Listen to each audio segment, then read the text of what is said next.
ताकि कथन अपने संदर्भ में सही है, ये बताया। उदाहरण के लिए किसी बालक बालिका से पूछा जा सकता है कि मैं गृह कार्य में अच्छा हूँ, अथवा मुझे अक्सर विभिन्न खेलों में भाग लेने के लिए चुना जा सकता है, अथवा मेरे सहपाठियों द्वारा मुझे बहुत पसंद किया जाता है। जैसे कथन उसके संदर्भ में की सीमा तक सही है। यदि बालक बालिका ये बताता है कि ये कथन उसके संदर्भ में सही है, तो उसका आत्मसम्मान उस दूसरे बालक बालिका की तुलना में अधिक होगा जो बताता है कि ये कथन उसके बारे में सही नहीं है। अध्ययनों के में ये जानकारी प्राप्त हुई है कि 6 से 7 वर्ष तक के बच्चे में आत्मसम्मान 4 क्षेत्रों में निर्मित हो जाता है: शैक्षिक क्षमता, सामाजिक क्षमता, शारीरिक खेलकूद संबंधित क्षमता और शारीरिक रूप, जो आयु के बढ़ने के साथ साथ अधिक परिष्कृत होता जाता है। अपनी स्थिर प्रवृत्तियों के रूप में अपनी प्रतिधारणा बनाने की क्षमता हमें भिन्न भिन्न आत्म मूल्यांकनों को जोड़कर अपने बारे में एक सामान्य मनोवैज्ञानिक प्रतिमा निर्मित करने का अवसर प्रदान करती है। इसी को हम आत्मसम्मान की समग्र भावना के रूप में जानते हैं। आत्मसम्मान हमारे दैनिक जीवन के व्यवहारों से अपना घनिष्ठ संबंध प्रदर्शित करता है। उदाहरण के लिए, जिन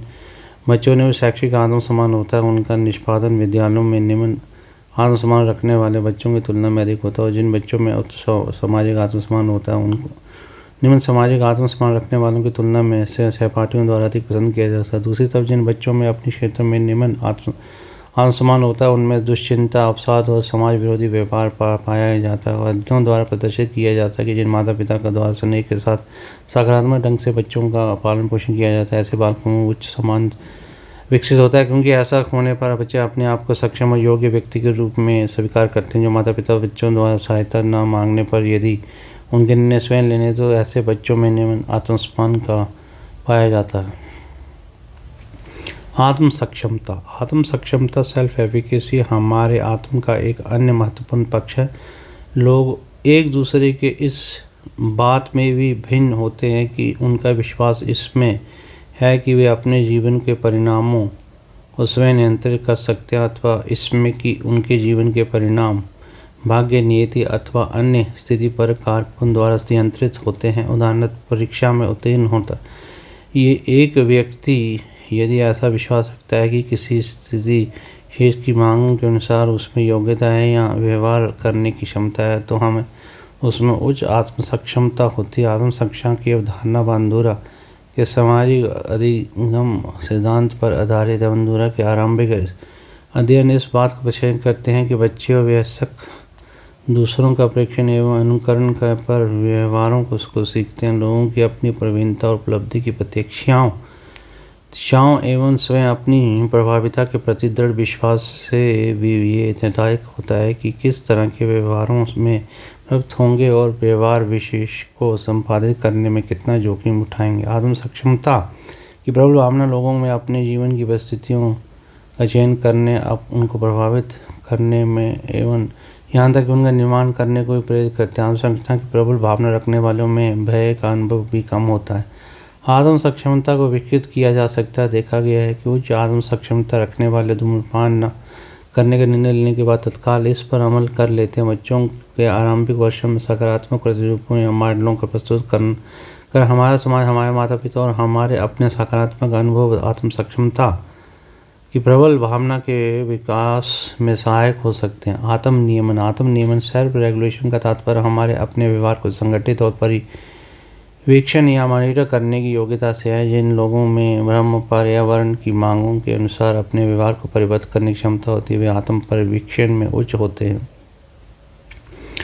जीवन की इन कई स्थितियों में स्थितिपरक दबावों के प्रति प्रतिरोध और स्वयं पर नियंत्रण की आवश्यकता होती है। ये संभव होता है कि उस चीज़ के द्वारा जिसे हम सामान्यतः संकल्प शक्ति के रूप में जानते हैं, मनुष्य रूप में हम जिस तरह से चाहें अपने व्यवहार को नियंत्रित कर सकते हैं। हम प्राय अपनी आवश्यकताओं की संतुष्टि को विलंबित अथवा स्थगित कर सकते हैं। आवश्यकताओं के परितोषण को विलंबित अथवा स्थगित करने के व्यवहार को सीखना ही आत्म नियंत्रण सेल्फ कंट्रोल कहा जाता है। दीर्घ अवधि लक्ष्यों को प्राप्ति में आत्म नियंत्रण एक महत्वपूर्ण भूमिका निभाता है। भारतीय सांस्कृतिक परंपराओं में कुछ ऐसे उपाय प्रदान किए जिससे आत्म नियंत्रण का विकास हो। उदाहरणार्थ व्रत अथवा रोजा के उपवास करना और सांस्कृतिक वस्तुओं के प्रति अनासक्ति का भाव रखना। आत्म नियंत्रण के लिए अपने मनोवैज्ञानिक तकनीकों बनाई गई अपने व्यवहार को प्रेक्षण observation of your own behaviour तक एक तकनीक है जिसके द्वारा आत्म के विभिन्न पक्षों को परिमार्जित अथवा सशक्त करने के लिए आवश्यक सूचनाएं प्राप्त होती हैं।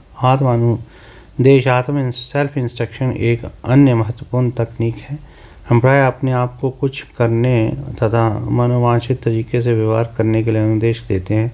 ऐसे अनुदेश आत्म नियमन में प्रभावी होते हैं। आत्म प्रबंधन सेल्फ रीइंफोर्समेंट एक तीसरी तकनीक है जिसके अंतर्गत ऐसे व्यवहार प्रस्तुत होते हैं जिनके परिणाम सुखद होते हैं। उदाहरणार्थ, यदि आपने अपनी परीक्षा में अच्छा निष्पादन किया है तो आप अपने मित्रों के साथ फिल्म देखने जा सकते हैं। ये तकनीकें लोगों द्वारा उपयोग लाई गई हैं और आत्म नियमन तथा आत्म नियंत्रण के संदर्भ में अत्यंत प्रभावी पाई गई हैं।